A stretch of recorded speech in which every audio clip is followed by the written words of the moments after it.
परम सत्कारयोग सतगुरां दी साजी और नवाजी हुई साध संगत जीओ, आप माई भाई धनता दे जोग हों जिन्हां नूं अमृत वेले सतगुरु जी दे चरणां दे विच बैठण दे सुभाग समय प्राप्त होया। आओ रल मिल के कुछ समय वास्ते कलंगीधर पातशाह गुरु गोबिंद सिंह महाराज, माता गुजर कौर दे अखियां दे तारे गुरु तेग बहादुर महाराज जी दे पुत्र पुत्रां दे दानी नीले दे साथ सवार आनंदपुर दे वासी पटने दे माही नीले दे साथ सवार धन धन साहिब श्री गुरु गोबिंद सिंह महाराज जी दे जीवन दी विचार चलती आ रही है।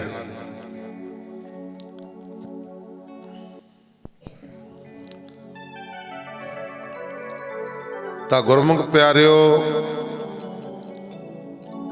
आपां कई दिन हो गए विचार छड्डी सी आगरे बादशाह नूं मिलना। खान खाना पासों विदा होके गुरु जी कलंगीधर पातशाह गुरु गोबिंद सिंह महाराज जी दूसरी जगह डेरा कीता। उत्थे ही आगरे दे सिंघां ने सब रस्त पानी ले आंदा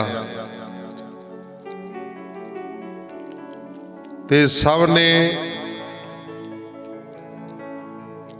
डेरे ने सक के कुछ आराम किया। इतने नूं मींह बहुत पैण लग पिया। इउं जापण लगा कि गुरु जी दे आगमन की खुशी विच इंद्र देवता छिड़काओ कर रहा। जिवें आपां नगर कीर्तन कढ़िया सी,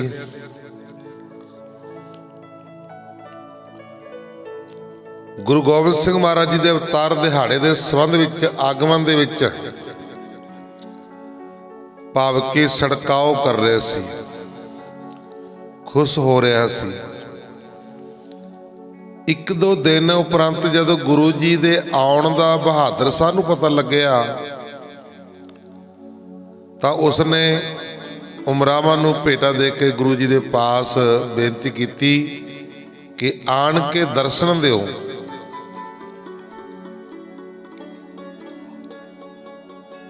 गुरु जी ने बहादुर शाह का बुलावा सुन के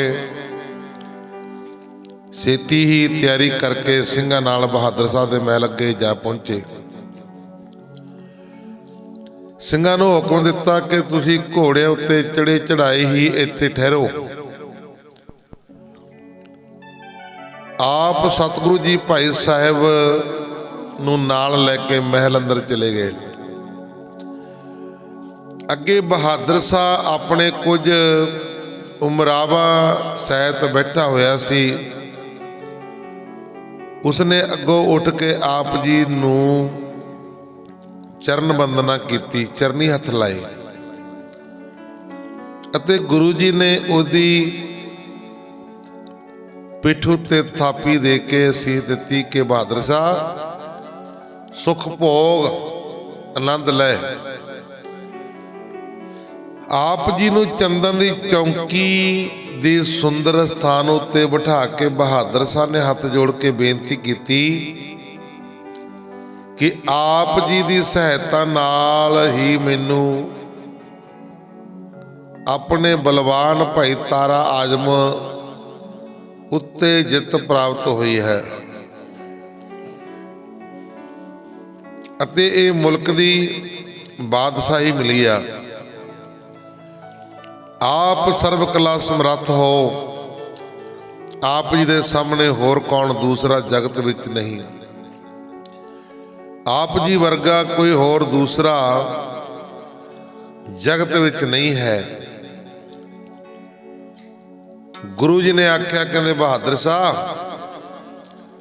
ਤੇਰੀ ਇੱਛਾ ਪੂਰੀ ਹੋ ਗਈ ਆ। ਹੁਣ ਸਾਡੇ ਨਾਲ ਜੋ ਇਕਰਾਰ ਕੀਤਾ ਸੀ ਉਸ ਉੱਤੇ ਦ੍ਰਿੜ ਰਹਿਣਾ। ਬਾਦਸ਼ਾਹ ਨੇ ਗੁਰੂ ਜੀ ਨੂੰ ਇੱਕ ਬਹੁਤ ਕੀਮਤੀ ਕਲੰਗੀ ਤੇ ਇੱਕ ਦਸਾਲੇ ਸਹਿਤ ਪੁਸ਼ਾਕ ਅਤੇ ਇੱਕ ਧੁੱਕ ਧੁੱਕੀ ਗਲ ਵਿੱਚ ਪਾਉਣ ਵਾਲਾ ਸੁੱਚੇ ਰਤਨਾਂ ਦਾ ਗਹਿਣਾ ਭੇਟਾ ਕੀਤਾ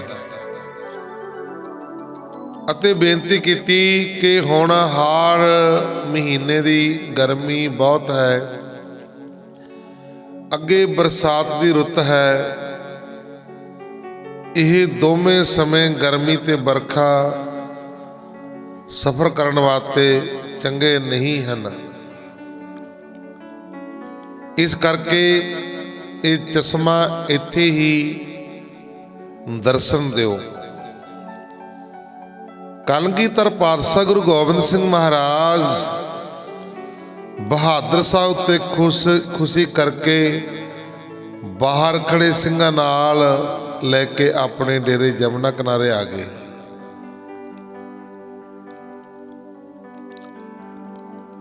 ਗੁਰੂ ਜੀ ਦੋਵੇਂ ਵੇਲੇ ਦੀਵਾਨ ਲੱਗਦੇ ਅਤੇ ਬੇਅੰਤ ਲੰਗਰ ਚੱਲਦਾ, ਜਿਸ ਨਾਲ ਮਾਨਸਿਕ ਭੁੱਖ ਤੇ ਸਤਨਾਮ ਦੇ ਉਪਦੇਸ਼ ਨਾਲ ਆਤਮ ਭੁੱਖ ਦੂਰ ਕਰਨ ਵਾਸਤੇ ਬੇਅੰਤ ਸੰਗਤਾਂ ਆਪ ਜੀ ਦੇ ਦਰਸ਼ਨ ਕਰਨ ਵਾਸਤੇ ਭੇਟਾ ਲੈ ਕੇ ਹਾਜ਼ਰ ਹੁੰਦੀਆਂ। ਸਿਰ ਤੇ ਕੇਸ ਰੱਖਣ ਦਾ ਲਾਭ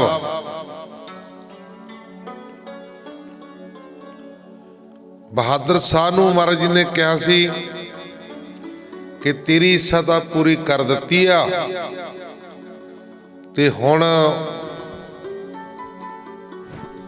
ਸਾਡੀ ਇੱਛਾ ਤੈਂ ਪੂਰੀ ਕਰਨੀ ਆ। ਕਿਹੜਾ ਇਕਰਾਰ ਕੀਤਾ ਸੀ ਬਹਾਦਰ ਸ਼ਾਹ ਦੇ ਨਾਲ ਮਹਾਰਾਜ ਜੀ ਨੇ? ਗੁਰੂ ਗੋਬਿੰਦ ਸਿੰਘ ਮਹਾਰਾਜ ਜੀ ਨੇ ਬਹਾਦਰ ਸ਼ਾਹ ਦੇ ਨਾਲ ਕਿਹੜਾ ਇਕਰਾਰ ਕੀਤਾ ਸੀ? ਉਹ ਕਿਹੜੀ ਗਲਤੀ ਐਸੀ ਜਿਹੜੀ ਗੁਰੂ ਗੋਬਿੰਦ ਸਿੰਘ ਮਹਾਰਾਜ ਜੀ ਕਹਿੰਦੇ ਸੀ? ਗੁਰੂ ਗੋਬਿੰਦ ਸਿੰਘ ਮਹਾਰਾਜ ਜੀ ਇਹ ਗੱਲ ਕਹਿੰਦੇ ਸੀ ਬਹਾਦਰ ਸ਼ਾਹ ਨੂੰ, ਕਹਿੰਦੇ ਤੈਨੂੰ ਹੁਣ ਦਿੱਲੀ ਦਾ ਮੁਕਟ, ਦਿੱਲੀ ਦਾ ਬਾਦਸ਼ਾਹ ਤੈਨੂੰ ਬਣਾ ਦਿੱਤਾ ਸੀ ਨੇ। ਹੁਣ ਸਾਡਾ ਜਿਹੜਾ ਇਕਰਾਰ ਆ ਉਹ ਪੂਰਾ ਕਰਨਾ, ਕਿਤੇ ਭੁੱਲ ਨਾ ਜਾਈਂ। ਉਹ ਇਕਰਾਰ ਕੀ ਸੀ? ਉਹ ਇਕਰਾਰ ਇਹ ਸੀ ਕਿ ਬਹਾਦਰ ਸ਼ਾਹ ਤੇਰੇ ਬੰਦਿਆਂ ਨੇ, ਸੂਬਾ ਸਰਹੰਦ ਉਹਨਾਂ ਨੇ, ਤੇਰੇ ਬੰਦਿਆਂ ਨੇ, ਸੂਬਾ ਸਰਹੰਦ ਉਹਨਾਂ ਨੇ ਮੇਰੇ ਫਤਿਹ ਸਿੰਘ ਨੂੰ, ਮੇਰੇ ਜੋਰਾਵਰ ਸਿੰਘ ਨੂੰ 7 ਸਾਲ ਤੇ 9 ਸਾਲ ਦੇ ਮਾਸੂਮ ਬੱਚੇ, ਉਹਨਾਂ ਨੂੰ ਜਿਉਂਦੇ ਨੀਹਾਂ 'ਚ ਚਿਣਿਆ। ਉਹਨਾਂ ਨੂੰ ਤੈਂ ਸਜ਼ਾਵਾਂ ਦੇਣੀਆਂ ਨੇ। ਜਦੋਂ ਦਿੱਲੀ ਦਾ ਬਾਦਸ਼ਾਹ ਨਹੀਂ ਸੀ ਬਣਿਆ ਉਦੋਂ ਕਹਿੰਦਾ ਸੀ ਵੀ ਜ਼ਰੂਰ ਦੇਵਾਂਗਾ ਜੀ, ਤੁਸੀਂ ਚਿੰਤਾ ਨਾ ਕਰੋ, ਕੱਲੇ ਨੂੰ ਫੜ ਕੇ ਸਜ਼ਾਵਾਂ ਦੇਵਾਂਗਾ। ਜਿਨ੍ਹਾਂ ਨੇ ਛੋਟੇ ਸਾਹਿਬਜ਼ਾਦਿਆਂ ਨੂੰ, ਉਹਨਾਂ ਉੱਤੇ ਐਡਾ ਵੱਡਾ ਜ਼ੁਲਮ ਕੀਤਾ, ਭਾਵੇਂ ਕੋਈ ਵੀ ਆ, ਚਾਹੇ ਸੂਬਾ ਸਰਹੰਦ ਹੈ ਤੇ ਭਾਵੇਂ ਕੋਈ ਹੋਰ ਹੈ, ਉਹਨਾਂ ਨੂੰ ਜ਼ਰੂਰ ਉਹਨਾਂ ਨੂੰ ਜ਼ਰੂਰ ਸਜ਼ਾ ਦੇਵਾਂਗਾ। ਇੱਕ ਵਾਰੀ ਮੈਨੂੰ ਦਿੱਲੀ ਦਾ ਬਾਦਸ਼ਾਹ ਬਣਾ ਦਿਓ। महाराज ने दिल्ली का बादशाह बनाता, कहते हुण चेता रखी।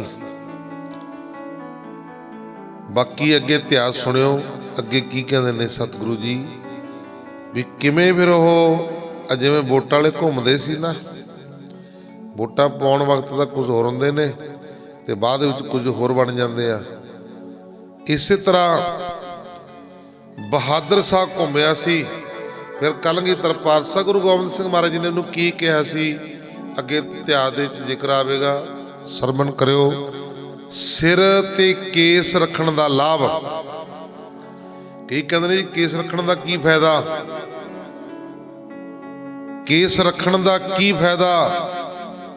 जे जागदे हो ना केस कटाण वाले, आ जरूर सुन लियो, नहीं बाਅद दे विच सुन लियो, यूट्यूब के उपर चढ़ जानी आ वीडियो। सिर ते केस रखण दा की लाभ है? एक दिन गुरु जी दे दीवान विच नौ निध नाम दा खत्री बहुत संगत नूं नाल लैके दर्शन करन वास्ते हाजिर होया। भेटा रख के नौ निध ने आप जी दे चरनां ते मत्था टेकिया ते सामने बैठ के बेनती की कि प्रभु जी, ये आप जी ने तेड़ कसहरा ते सिर ते केस रखण वाला पंथ चलाया है। गुरु जी ने कहा कि तू जे अपनी सारी उम्र वेद शास्त्रां,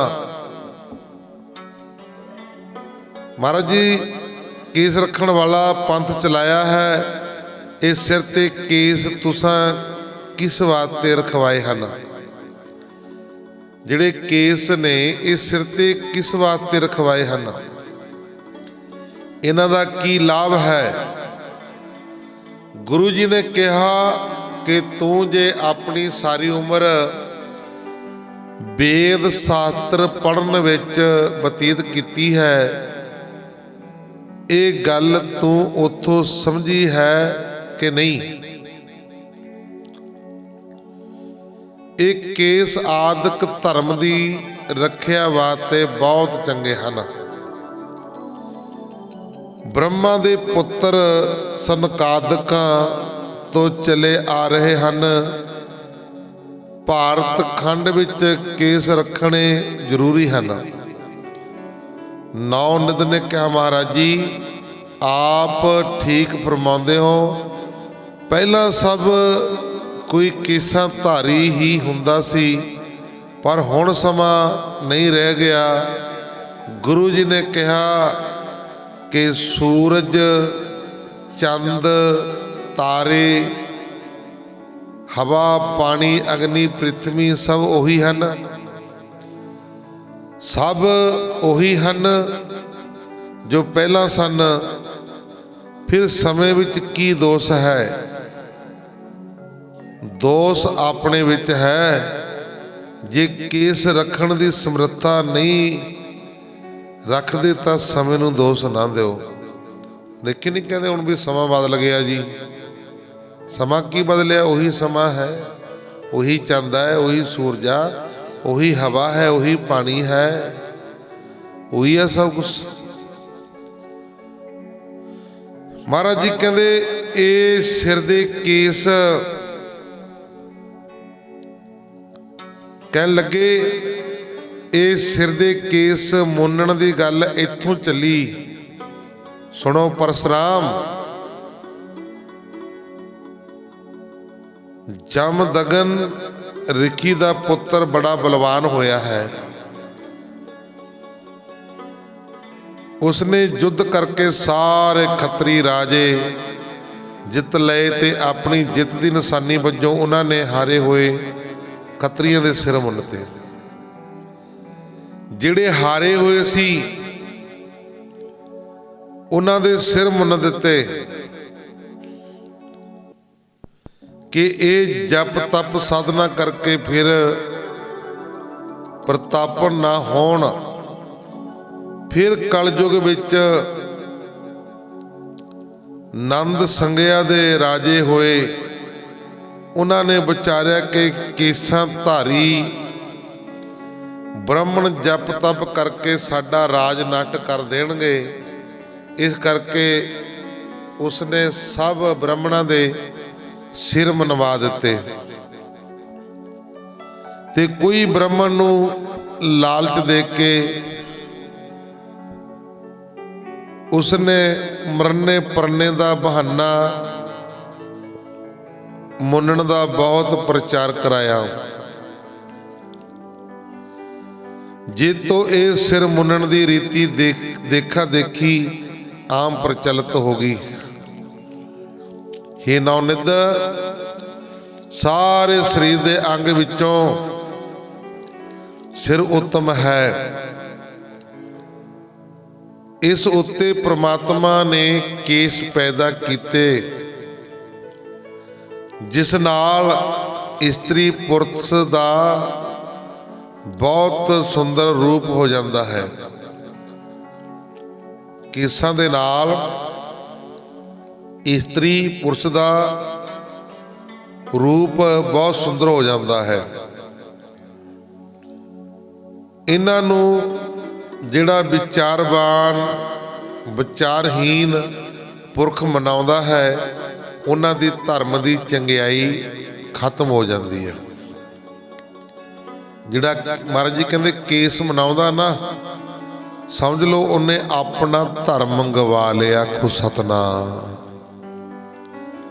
ਨੌਨਿਤ ਖੱਤਰੀ ਨੇ ਗੁਰੂ ਜੀ ਦੇ ਇਹ ਸੱਚੇ ਬਚਨ ਸੁਣ ਕੇ ਆਪ ਜੀ ਨੂੰ ਨਮਸਕਾਰ ਕੀਤੀ ਤੇ ਧੰਨ ਧੰਨ ਆਖਦਾ ਹੋਇਆ ਘਰ ਨੂੰ ਚਲਿਆ ਗਿਆ। ਆਗਰੇ ਵਿੱਚ ਗੁਰੂ ਜੀ ਦਾ ਬਾਗ ਵਿੱਚ ਡੇਰਾ ਹੈ, ਜਿੱਥੇ ਹਰ ਰੋਜ਼ ਦੀਵਾਨ ਲੱਗਦੇ ਹਨ ਤੇ ਦਰਸ਼ਨ ਕਰਨ ਵਾਸਤੇ ਆਣ ਜਾਣ ਵਾਲੇ ਲੋਕਾਂ ਦੀ ਬਹੁਤ ਭੀੜ ਹੋ ਜਾਂਦੀ ਆ। ਆਵਾਜਾਈ ਲੱਗੀ ਰਹਿੰਦੀ ਆ। ਬਰਸਾਤ ਦੀ ਰੁੱਤ ਹੈ। ਬਾਗ ਸੁੰਦਰ ਫਲਾਂ ਫੁੱਲਾਂ ਨਾਲ ਭਰਪੂਰ ਹੈ। ਮੋਰ ਬੋਲ ਕੇ ਪੈਲਾਂ ਪਾਉਂਦੇ ਤੇ ਕਾਊਂ ਕਾਊਂ ਬੋਲ ਕੇ ਰੌਲਾ ਪਾ ਰਹੇ ਹਨ। ਧਰਤੀ ਮੀਂਹ ਪੈਣ ਕਰਕੇ ਹਰੀ ਭਰੀ ਹੋ ਰਹੀ ਹੈ। ਜਮਨਾ ਪਾਣੀ ਨਾਲ ਭਰਪੂਰ ਤੇ ਤੇਜ਼ ਚੱਲ ਰਿਹਾ ਹੈ। ਸਤਿਗੁਰੂ ਕਲਗੀਧਰ ਪਾਤਸ਼ਾਹ ਗੁਰੂ ਗੋਬਿੰਦ ਸਿੰਘ ਮਹਾਰਾਜ ਜੀ ਇੱਥੇ ਚਸ਼ਮਾ ਕੱਟ ਰਹੇ ਹਨ ਤੇ ਆਪਣੇ ਸ਼ੁਭ ਉਪਦੇਸ਼ਾਂ ਨਾਲ ਸਿੱਖ ਸੰਗਤਾਂ ਦੀਆਂ ਆਸਾਂ ਮੁਰਾਦਾਂ ਪੂਰੀਆਂ ਕਰ ਰਹੇ ਹਨ। ਕਦੇ ਬਾਦਸ਼ਾਹ ਕਦੇ ਬਹਾਦਰ ਸ਼ਾਹ ਨਾਲ ਵੀ ਮੇਲ ਮਿਲਾਪ ਤੇ ਗੱਲਬਾਤ ਹੁੰਦੀ ਰਹਿੰਦੀ। ਖਾਨਾ ਨੇ ਆਪਣੇ ਨਵੇਂ ਘਰ ਗੁਰੂ ਜੀ ਦੇ ਚਰਨ ਪਵਾਉਣੇ, ਆਪਣੇ ਨਵੇਂ ਘਰ ਬਣਵਾਏ ਤੇ ਗੁਰੂ ਜੀ ਦੇ ਚਰਨ ਪਵਾਏ।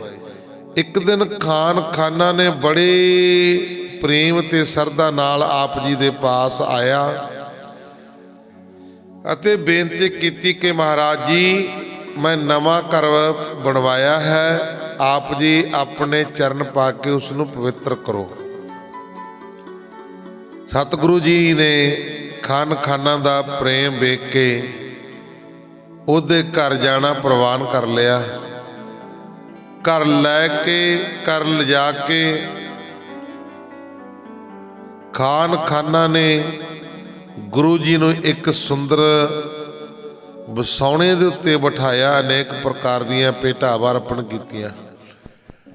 ਬੜੇ ਦੀਨ ਹੋ ਕੇ ਆਪਣੀ ਕਲਿਆਣ ਵਾਸਤੇ ਬੇਨਤੀ ਕੀਤੀ। ਗੁਰੂ ਜੀ ਨੇ ਖੁਸ਼ ਹੋ ਕੇ ਬਚਨ ਕੀਤੇ ਕਿ ਪਹਿਲਾਂ ਜੋ ਖਾਨਾ ਅਕਬਰ ਬਾਦਸ਼ਾਹ ਦੇ ਸਮੇਂ ਉਹਦਾ ਮਾਮਾ ਹੋਇਆ ਹੈ, ਉਸਨੇ ਜਗਤ ਵਿੱਚ ਬਹੁਤ ਨੇਕ ਨਾਮੀ ਖੱਟੀ ਹੈ।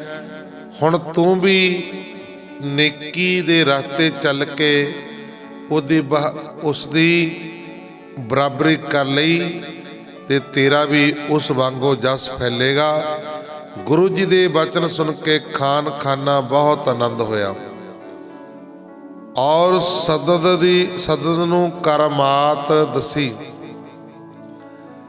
ਉਸ ਸਮੇਂ ਮੁੱਲਾ ਕਾਜੀ ਤੇ ਹੋਰ ਸਿਆਣੇ ਮੁਸਲਮਾਨ ਪਾਸ ਬੈਠੇ ਗੁਰੂ ਜੀ ਦੇ ਇਹ ਬਚਨ ਬੜੇ ਪ੍ਰੇਮ ਨਾਲ ਸੁਣ ਰਹੇ ਸਨ। ਉਹਨਾਂ ਦੇ ਵਿੱਚ ਇੱਕ ਸਰਹੰਦ ਦਾ ਇੱਕ ਮੁਸਲਮਾਨ ਪੀਰ ਬੈਠਿਆ ਹੋਇਆ ਸੀ। ਉਸ ਤੋਂ ਆਪ ਜੀ ਦੀ ਮਹਿਮਾ ਸਹਾਰੀ ਨਾ ਗਈ। ਉਸਨੇ ਈਰਖਾ ਕਰਕੇ ਕਿਹਾ, ਤੁਸੀਂ ਹਿੰਦੂਆਂ ਦੇ ਪੀਰ ਅਖਵਾਉਂਦੇ ਹੋ, ਸਾਰੇ ਤੁਹਾਨੂੰ ਵੱਡਾ ਜਾਣ ਕੇ ਮੰਨਦੇ ਹਨ, ਤੁਸੀਂ ਆਪ ਵੀ ਕੋਈ ਕਰਾਮਾਤ ਰੱਖਦੇ ਹੋ ਕਿ ਨਹੀਂ? ਮਹਾਰਾਜ ਜੀ ਨੂੰ ਕਹਿੰਦਾ, ਤੁਸੀਂ ਹਿੰਦੂਆਂ ਦੇ ਵੱਡੇ ਪੀਰ ਅਖਵਾਉਂਦੇ ਹੋ, ਤੁਸੀਂ ਆਪ ਕੋਈ ਕਰਾਮਾਤ ਰੱਖਦੇ ਹੋ ਕਿ ਨਹੀਂ? ਮਹਾਰਾਜ ਜੀ ਨੂੰ ਕਹਿੰਦਾ। ਕਲਗੀਧਰ ਪਾਤਸ਼ਾਹ ਗੁਰੂ ਗੋਬਿੰਦ ਸਿੰਘ ਮਹਾਰਾਜ ਜੀ ਨੇ ਉਸ ਪੀਰ ਨੂੰ ਕਿਹਾ, ਕਹਿੰਦੇ ਬਹਾਦਰ ਸਾਹਿਬ ਪਾਸ ਬਹੁਤ ਹੀ ਕਰਾਮਾਤ ਹੈ, ਜੋ ਇੱਕ ਬੋਲ ਨਾਲ ਹੀ ਕੰਗਾਲ ਨੂੰ ਧਨਾੜ ਤੇ ਧਨਾੜ ਨੂੰ ਕੰਗਾਲ ਕਰ ਦਿੰਦਾ ਹੈ, ਜਿਸ ਨੂੰ ਚਾਹੇ ਸਿਨ ਵਿੱਚ ਮਾਰ ਦਿੰਦਾ ਹੈ, ਜੇ ਚਾਹੇ ਸਿਨ ਵਿੱਚ ਰੱਖ ਲੈਂਦਾ ਹੈ। ਮੁਸਲਮਾਨ ਪੀਰ ਨੇ ਫਿਰ ਤਰਕ ਨਾਲ ਕਿਹਾ, ਬਹਾਦਰ ਸ਼ਾਹ ਹੋਇਆ ਉਹਦਾ ਤਾਂ ਹੁਕਮ ਵਰਤਦਾ ਹੈ, ਪਰ ਜੇ ਤੁਸੀਂ ਆਪ ਕੋਈ ਕਰਾਮਾਤ ਰੱਖਦੇ ਹੋ ਤਾਂ ਸਾਨੂੰ ਵਿਖਾਓ। ਜਦ ਸਾਰਿਆਂ ਦੇ ਸਾਹਮਣੇ ਮੁਸਲਮਾਨ ਪੀਰ ਦਾ ਇਹ ਤਾਨਾ ਗੁਰੂ ਜੀ ਨੇ ਸੁਣਿਆ ਤਾਂ ਆਪ ਜੀ ਨੇ ਆਪਣੀ ਜੇਬ ਖੀਸੇ ਵਿੱਚੋਂ ਮੁੱਠ ਭਰ ਕੇ ਮੋਹਰਾਂ ਕੱਢੀਆਂ ਅਤੇ ਪੀਰ ਨੂੰ ਆਖਿਆ, ਵੇਖੋ ਇਹ ਮੋਹਰਾਂ ਦੂਸਰੀ ਕਰਾਮਾਤ ਹਨ, ਜਿਸ ਪਾਸ ਪੈਸਾ ਹੋਵੇ ਉਹ ਜੋ ਦਿਲ ਕਰੇ ਕਰ ਸਕਦਾ ਹੈ। ਪੀਰ ਨੇ ਫਿਰ ਆਖਿਆ, ਇਹ ਠੀਕ ਹੈ ਕਿ ਦੌਲਤ ਨਾਲ ਸਭ ਕੁਝ ਹੋ ਜਾਂਦਾ ਹੈ, ਜਿਵੇਂ ਚਾਹੀਏ ਕਰ ਲਈਏ, ਪਰ ਤੁਹਾਡੇ ਵਿੱਚ ਕਿਹੜੀ ਕਰਾਮਾਤ ਹੈ? ਪੀਰ ਦੀ ਇਹ ਗੱਲ ਸੁਣ ਕੇ ਸਤਿਗੁਰੂ ਜੀ ਨੇ ਮਿਆਨ ਵਿੱਚੋਂ ਕਿਰਪਾਨ ਕੱਢ ਕੇ ਉਸ ਨੂੰ ਉੱਚੀ ਕਰਕੇ ਕਿਹਾ, ਇਹ ਵੀ ਕਰਾਮਾਤ ਹੈ, ਜਿਸ ਨਾਲ ਹੁਣੇ ਹੀ ਸਿਨ ਵਿੱਚ ਤੇਰਾ ਸਿਰ ਧੜ ਤੋਂ ਵੱਖਰਾ ਹੋ ਸਕਦਾ। ਗੁਰੂ ਜੀ ਦਾ ਤਪ, ਤੇਜ ਪ੍ਰਤਾਪ ਤੇ ਤਲਵਾਰ ਦੀ ਝਲਕ ਵੇਖ ਕੇ ਪੀਰ ਚੁੱਪ ਹੋ ਗਿਆ, ਆਖੋ ਸਤਨਾਮ, ਅਤੇ ਫਿਰ ਕੋਈ ਸਵਾਲ ਨਾ ਕੀਤਾ। ਹੁਣ ਜਦੋਂ ਸ੍ਰੀ ਸਾਹਿਬ ਦੇਖੀ ਚਮਕਦੀ, ਮਹਾਰਾਜ ਕਹਿੰਦੇ ਇਹ ਵੀ ਕਹਿੰਦੇ ਕਰਾਮਾਤ ਹੈ। ਇਹ ਚੱਲ ਗਈ, ਕਹਿੰਦੇ ਦੇਖ ਲੈ ਮਿੰਟ 'ਚ ਸਿਰ ਹੋ ਜਾਣਾ। ਮੁੜ ਕੇ ਨਹੀਂ ਸਵਾਲ ਕੀਤਾ। ਕਾਜੀ ਦਾ ਰੁੱਕਾ ਪਾੜਨਾ, ਗੁਰੂ ਜੀ ਘੋੜ ਸਵਾਰ ਹੋ ਕੇ ਆਪਣੇ ਡੇਰੇ ਆ ਗਏ ਅਤੇ ਵਿਸ਼ਰਾਮ ਕਰਨ ਵਾਸਤੇ ਸੁੰਦਰ ਪਲੰਗ ਉੱਪਰ ਬਿਰਾਜ ਗਏ।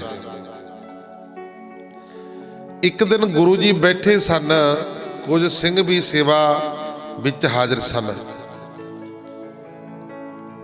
ਕੁਝ ਪਠਾਨ ਕਾਜੀ ਵੱਲੋਂ ਇੱਕ ਪਰਵਾਨਾ ਲੈ ਕੇ ਆਪ ਜੀ ਪਾਸ ਆਏ। ਇਹਨਾਂ ਪਠਾਨਾਂ ਨੇ ਗੁਰੂ ਜੀ ਵੱਲ, ਇਹਨਾਂ ਪਠਾਨਾਂ ਨੇ ਕਾਜੀ ਪਾਸ ਫਰਿਆਦ ਕੀਤੀ ਕਿ ਸਾਡੀਆਂ ਕੁਝ ਪਿਛਲੀਆਂ ਤਨਖਾਹਾਂ ਦੇ ਪੈਸੇ ਗੁਰੂ ਜੀ ਵੱਲ ਰਹਿੰਦੇ ਹਨ, ਉਹ ਸਾਨੂੰ ਦਿਵਾਏ ਜਾਣ। ਇਹ ਫਰਿਆਦ ਸੁਣ ਕੇ ਕਾਜੀ ਨੇ ਗੁਰੂ ਜੀ ਨੂੰ ਲਿਖਿਆ ਕਿ ਇਹਨਾਂ ਦੇ ਪੈਸੇ ਜੋ ਆਪ ਜੀ ਵੱਲ ਰਹਿੰਦੇ ਹਨ, ਉਹ ਛੇਤੀ ਦੇ ਦਿਓ। ਇਹ ਹੁਕਮ ਪੜ੍ਹ ਕੇ ਗੁਰੂ ਜੀ ਨੇ ਉਹਨਾਂ ਪਠਾਣਾਂ ਨੂੰ ਆਖਿਆ ਕਿ ਕਾਜੀ ਨੂੰ ਆਖੋ ਕਿ ਤੁਹਾਡੇ ਲਸ਼ਕਰ ਵਿੱਚ ਮੱਖੀਆਂ ਬਹੁਤ ਹਨ ਜੋ ਖਾਣੇ ਉੱਤੇ ਬੈਠ ਕੇ ਖਾਣਾ ਮਕਰੂਹ ਭਾਵ ਕੇ ਅਪਵਿੱਤਰ ਕਰਦੀਆਂ ਹਨ। ਪਹਿਲਾਂ ਤੁਸੀਂ ਉਹਨਾਂ ਨੂੰ ਪ੍ਰਵਾਨਾ ਲਿਖੋ ਕਿ ਖਾਣੇ ਉੱਪਰ ਨਾ ਬੈਠਿਆ ਕਰਨਾ। ਇਹ ਬਚਨ ਕਰਕੇ ਆਪ ਜੀ ਨੇ ਕਾਜੀ ਦਾ ਪ੍ਰਵਾਨਾ ਪਾੜ ਕੇ ਧਰਤੀ ਤੇ ਸੁੱਟ ਦਿੱਤਾ। ਪਠਾਣਾ ਨੇ ਇਹ ਸਭ ਕੁਝ ਵੇਖ ਕੇ ਸੁਣ ਕੇ ਜਦ ਕਾਜੀ ਨੂੰ ਆਣ ਕੇ ਦੱਸਿਆ ਤਾਂ ਕਾਜੀ ਗੁੱਸੇ ਨਾਲ ਲਾਲ ਪੀਲਾ ਹੋ ਗਿਆ। ਹੋਰ ਅਤੇ ਉਸ ਦਾ ਕੋਈ ਬਸ ਨਾ ਚੱਲਿਆ, ਪਰ ਸੜਿਆ ਬਲਿਆ ਉੱਠ ਕੇ ਉਸੇ ਵੇਲੇ ਬਹਾਦਰ ਸਾਹਿਬ ਪਾਸ ਜਾ ਕੇ ਗੁਰੂ ਜੀ ਨੇ ਮੇਰਾ ਪ੍ਰਵਾਨਾ ਮੇਰਾ ਖੱਤ ਪਾੜ ਕੇ ਧਰਤੀ ਤੇ ਸੁੱਟ ਦਿੱਤਾ, ਜਿਸ ਵਿੱਚ ਜਿਸ ਨਾਲ ਉਸਨੇ ਸਰਾਂ ਦੀ ਨਰਾਦਰੀ ਕੀਤੀ ਹੈ। ਕਾਜੀ ਦੀ ਇਹ ਗੱਲ ਸੁਣ ਕੇ ਬਹਾਦਰ ਸਾਹਿਬ ਨੇ ਉਸ ਨੂੰ ਕਿਹਾ, ਕਹਿੰਦੇ ਓਏ ਪੁੱਠੀ ਮੱਤ ਵਾਲੇ ਕਾਜੀ, ਇਹ ਤੂੰ ਕੀ ਕੰਮ ਕੀਤਾ ਹੈ? ਉਹ ਤਾਂ ਰੱਬ ਰੂਪ ਵੱਡੇ ਫਕੀਰ ਨੇ, ਉਹ ਰੱਬ ਦਾ ਰੂਪ ਨੇ, ਪਰਮੇਸ਼ਰ ਨੇ। ਤੂੰ ਉਹਨਾਂ ਨੂੰ ਪ੍ਰਵਾਨਾ ਕਿਸ ਤਰ੍ਹਾਂ ਲਿਖ ਕੇ ਭੇਜਿਆ? ਤੂੰ ਉਹਨਾਂ ਨੂੰ ਪ੍ਰਵਾਨਾ ਕਿਸ ਤਰ੍ਹਾਂ ਲਿਖ ਕੇ ਭੇਜਿਆ ਸੀ? ਜਿੰਨਾ ਅੱਗੇ ਹੱਥ ਜੋੜਨੇ ਬਣਦੇ ਹਨ, ਤੂੰ ਉਹਨਾਂ ਪਾਸ ਆਪਣਾ ਹੁਕਮ ਚਲਾਉਂਦਾ ਹੈ। ਇਸ ਤਰ੍ਹਾਂ ਝਾੜ ਪਾ ਕੇ ਬਹਾਦਰ ਸਾਹਿਬ ਨੇ ਕਾਜੀ ਨੂੰ ਉੱਥੋਂ ਹੀ ਬਦਲ ਦਿੱਤਾ। ਤਾਂ ਗੁਰਮੁਖ ਪਿਆਰਿਓ, ਆਓ ਅੱਗੇ ਸਮਾਂ ਜਾਤ ਨਹੀਂ ਦਿੰਦਾ, ਇਤਿਹਾਸ ਲੰਮਾ ਹੈ। ਬਹਾਦਰ ਸਾਹਿਬ ਨੂੰ ਸਿੱਖਿਆ ਗੁਰੂ ਜੀ ਦੇ ਤੀਰ ਦਾ ਨਿਸ਼ਾਨਾ ਇਹ ਵਿਚਾਰਾ ਕਰਾਂਗੇ ਅੱਗੇ। ਸੋ ਸਤਿਗੁਰੂ ਜੀ ਕਿਰਪਾ ਕਰਨ, ਜਿਵੇਂ ਜਿਵੇਂ ਮਹਾਰਾਜ ਦਾ ਹੁਕਮ ਹੁੰਦਾ ਉਸੇ ਤਰ੍ਹਾਂ ਕੀਤਾ ਜਾਂਦਾ। ਸੋ ਆਓ ਇੰਨਾ ਕੁ ਸਮਾਂ ਕਰਿਓ ਪ੍ਰਵਾਨ। ਗੁਰਬਾਣੀ ਪੜ੍ਹਦਿਆਂ ਸੁਣਦਿਆਂ ਕੋਲੋਂ ਇੱਕ ਨਹੀਂ ਅਨੇਕਾਂ ਹੀ ਪ੍ਰਕਾਰ ਦੀਆਂ ਗਲਤੀਆਂ ਭੁੱਲਾਂ ਚੁੱਕਾ ਹੋ ਜਾਂਦੀਆਂ ਨੇ। ਸੰਗਤਾਂ ਸਤਿਗੁਰੂ ਜੀ ਬਖਸ਼ਣਹਾਰ ਹਨ। ਅੱਗੋਂ ਬਾਤ ਤੇ ਸਿਰ ਤੇ ਮੇਰਾ ਪ੍ਰਯਤ ਰੱਖ ਕੇ ਸੁੱਧ ਸਪਸ਼ਟ ਗੁਰਬਾਣੀ ਪੜ੍ਹਨ ਦੀ, ਸਿਵਾ ਕਥਾ ਕੀਰਤਨ ਕਰਨ ਦੀ ਸੋਝੀ ਆ ਜਾਏ। ਲੋਕ ਸੁਖੀਏ ਪ੍ਰਲੋਕ ਸਹਿਲੇ, ਨਾਨਕ ਹਰ ਪ੍ਰਭ ਆਪੇ ਮਿਲੇ। ਸੋ 9 ਤਰੀਕ ਨੂੰ ਆਪਣੇ ਨੇੜੇ ਨਾਭੇ ਦੇ ਪਟਿਆਲਾ ਰੋਡ ਤੇ ਸ੍ਰੀਮਾਨ ਸੰਤ ਬਾਬਾ ਸੁਖਦੇਵ ਸਿੰਘ ਜੀ ਲਾਹੌਰਾਂ ਵਾਲੇ ਮਹਾਂਪੁਰਸ਼, ਉਹਨਾਂ ਤੋਂ ਬਰੋਸਾਏ ਹੋਏ ਸੰਤ ਬਾਬਾ ਬਲਕਾਰ ਸਿੰਘ ਜੀ ਰਖੜੇ ਵਾਲੇ ਮਹਾਂਪੁਰਸ਼, ਜੋ ਆਪਣੇ ਦੀਵਾਨ ਲਾ ਕੇ ਗਏ ਸੀ ਪੂਰਨਮਾਸੀ ਨੂੰ, ਉਹਨਾਂ ਦੇ ਸਥਾਨ ਦੇ ਉੱਤੇ 9 ਤਰੀਕ ਦਾ ਗੁਰੂ ਗੋਬਿੰਦ ਸਿੰਘ ਮਹਾਰਾਜ ਜੀ ਦੇ ਅਵਤਾਰ ਦਿਹਾੜਾ ਮਨਾਇਆ ਜਾ ਰਿਹਾ ਹੈ। 9 ਤਰੀਕ ਨੂੰ ਪੋਹ ਸੁਦੀ ਸਤਿਓਂ ਦਾ ਕਲਗੀਧਰ ਪਾਤਸ਼ਾਹ ਗੁਰੂ ਗੋਬਿੰਦ ਸਿੰਘ ਮਹਾਰਾਜ ਜੀ ਦਾ ਅਵਤਾਰ ਦਿਹਾੜਾ 9 ਤਰੀਕ ਪੋਹ ਸੁਦੀ ਸਤਿਓਂ ਆਉਂਦੀ ਆ। ਪੋਹ ਸੁਦੀ ਸਤਿਓ ਨੂੰ ਮਾਤਾ ਗੁਜਰ ਕੌਰ ਦੀ ਕੁੱਖ ਨੂੰ ਭਾਗ ਲੱਗੇ ਸੀ। ਪੋਹ ਸੁਦੀ ਸਤਿਓ ਨੂੰ 9 ਤਰੀਕ ਦਾ ਗੁਰੂ ਗੋਬਿੰਦ ਸਿੰਘ ਮਹਾਰਾਜ ਜੀ ਦਾ ਅਵਤਾਰ ਦਿਹਾੜਾ ਆ ਰਿਹਾ। ਮਹਾਰਾਜ ਜੀ ਦੇ ਅਵਤਾਰ ਦਿਹਾੜੇ ਦੇ ਸੰਬੰਧ ਵਿੱਚ ਪਿੰਡ ਰਖੜੀ ਰੋਡ ਦੇ ਉੱਤੇ ਬਹੁਤ ਵੱਡਾ ਸਥਾਨ ਬਣਿਆ ਹੋਇਆ ਮਹਾਂਪੁਰਸ਼ਾਂ ਦਾ। ਉੱਥੇ ਦੀਵਾਨ ਚੱਲਣਾ 12 ਵਜੇ ਤੋਂ ਲੈ ਕੇ 3 ਵਜੇ ਤੱਕ। ਸੋ ਆਪਾਂ ਇੱਥੋਂ ਬੱਸ ਲੈ ਕੇ ਜਾਵਾਂਗੇ। ਬੜੀਆਂ ਸੰਗਤਾਂ ਜਾਣ ਵਾਸਤੇ ਤਿਆਰ ਹੋ ਗਈਆਂ। ਜਿਨ੍ਹਾਂ ਜਿਨ੍ਹਾਂ ਸੰਗਤਾਂ ਨੇ ਜਾਣਾ ਹੈ ਉਹ ਭਾਈ ਆਪਣੇ ਨਾਮ ਜ਼ਰੂਰ ਲਿਖਾ ਦੇਣਾ। ਜੇ ਇੱਕ ਬੱਸ ਹੋ ਗਈ ਤਾਂ ਇੱਕ ਬੱਸ ਸੰਗਤਾਂ ਲੈ ਕੇ ਜਾਵਾਂਗੇ, ਜੇ ਦੋ ਹੋ ਗਈਆਂ ਤਾਂ ਦੋ ਵੀ ਲੈ ਚੱਲਾਂਗੇ। ਕੋਈ ਨਹੀਂ, ਜਿੰਨੀਆਂ ਸੰਗਤਾਂ ਆਉਣਗੀਆਂ। ਇਹ ਫ੍ਰੀ ਸੇਵਾ, ਇਹ ਮੇਰੇ ਵੱਲੋਂ ਫ੍ਰੀ ਸੇਵਾ ਹੋਵੇਗੀ। ਤੇ ਆਪਾਂ ਨੇ ਮਹਾਂਪੁਰਖਾਂ ਦੇ ਸਥਾਨ ਦੇ ਦਰਸ਼ਨ ਵੀ ਕਰਨੇ ਨੇ ਤੇ ਦੀਵਾਨ ਵੀ ਸੁਣਾਂਗੇ। ਇੱਥੇ ਬੇਅੰਤ ਮਹਾਂਪੁਰਸ਼ ਵੀ ਹੋਰ ਬੜੇ ਆਣੇ ਨੇ ਮਹਾਂਪੁਰਸ਼। ਤੇ ਜਲੇਬੀਆਂ ਦਾ, ਦੇਸੀ ਘਿਓ ਦੀ ਜਲੇਬੀਆਂ ਦਾ ਟੁੱਟ ਭੰਡਾਰਾ ਹਰ ਸਾਲ ਚੱਲਦਾ ਹੈ। ਤੇ ਐਤਕੀ ਵੀ ਦੇਸੀ ਘਿਓ ਦੀਆਂ ਜਲੇਬੀਆਂ ਦਾ ਟੁੱਟ ਭੰਡਾਰਾ ਵਰਤੇਗਾ। ਮਹਾਂਪੁਰਖ ਨਾਲ ਜਦੋਂ ਆਉਂਦੇ ਆ ਕਿਲੋ ਜਲੇਬੀਆਂ ਉਹ ਨਾਲ ਵੀ ਦਿੰਦੇ ਆ ਪ੍ਰਸਾਦ ਦੀ ਤੌਰ ਤੇ। ਸੋ 9 ਤਰੀਕ ਨੂੰ 10 ਕੁ ਵਜੇ ਇੱਥੋਂ ਬੱਸ ਚੱਲੇਗੀ। ਜਿਨ੍ਹਾਂ ਸੰਗਤਾਂ ਨੇ ਜਾਣਾ ਹੈ ਉਹ ਭਾਈ ਗੁਰਦੁਆਰੇ ਆ ਕੇ ਨਾਮ ਲਿਖਾ ਜਿਓ। ਮੈਂ ਇੱਥੋਂ ਜਾਣਾ ਹੈ 8 ਕੁ ਵਜੇ। ਸਾਡੇ ਦੀਵਾਨ ਨੇ 9 ਤਰੀਕ ਤੱਕ 7 ਅੱਜ ਰਾਤ ਦਾ ਦੀਵਾਨ, ਕੱਲ੍ਹ ਨੂੰ ਰਾਤ ਦਾ ਦੀਵਾਨ, ਫਿਰ ਦਿਨ ਦਾ ਦੀਵਾਨ ਪਟਿਆਲੇ ਨੇੜੇ ਹਾਜੀ ਮਾਜਰੇ। ਉੱਥੇ 3 ਦਿਨ ਸਾਡੇ ਉੱਧਰ ਹੀ ਲੱਗਣੇ ਨੇ। ਜਿਨ੍ਹਾਂ ਸੰਗਤਾਂ ਨੇ ਜਾਣਾ ਇੱਥੇ ਘਰੇ ਪਰਿਵਾਰ ਦੇ ਕੋਲ, ਇੱਥੇ ਆਪਣੇ ਗੁਰਦੁਆਰੇ ਬੀਬੀ ਕੋਲ ਨਾਮ ਲਿਖਾ ਜਾਣੇ ਆ। ਤੇ ਉਸ ਤਰ੍ਹਾਂ ਫਿਰ ਆਪਾਂ ਬੱਸ ਦਾ ਪ੍ਰਬੰਧ ਕਰਾਂਗੇ। ਸੋ ਸਾਰੀਆਂ ਸੰਗਤਾਂ ਭਾਈ ਵੱਧ ਤੋਂ ਵੱਧ ਜ਼ਰੂਰ ਹਾਜ਼ਰੀਆਂ ਭਰਿਓ। ਮਹਾਂਪੁਰਖਾਂ ਦੇ ਦਰਸ਼ਨ ਕਰਕੇ, ਦੀਵਾਨ ਸੁਣ ਕੇ, ਕਥਾ ਕੀਰਤਨ ਸਰਵਣ ਕਰਕੇ ਆਪਣੇ ਸਮੇਂ ਔਰ ਸਵਾਸਾਂ ਨੂੰ ਸਫਲੇ ਬਣਾਉਣ ਦਾ ਯਤਨ ਕਰਿਓ। ਇਹ ਬਿਲਕੁਲ ਨਿਸ਼ਕਾਮ ਸੇਵਾ ਹੋਵੇਗੀ, ਕੋਈ ਕਿਸੇ ਤੋਂ ਕਿਰਾਇਆ ਭਾੜਾ ਨਹੀਂ ਲੈਤਾ ਜਾਵੇਗਾ। ਆਓ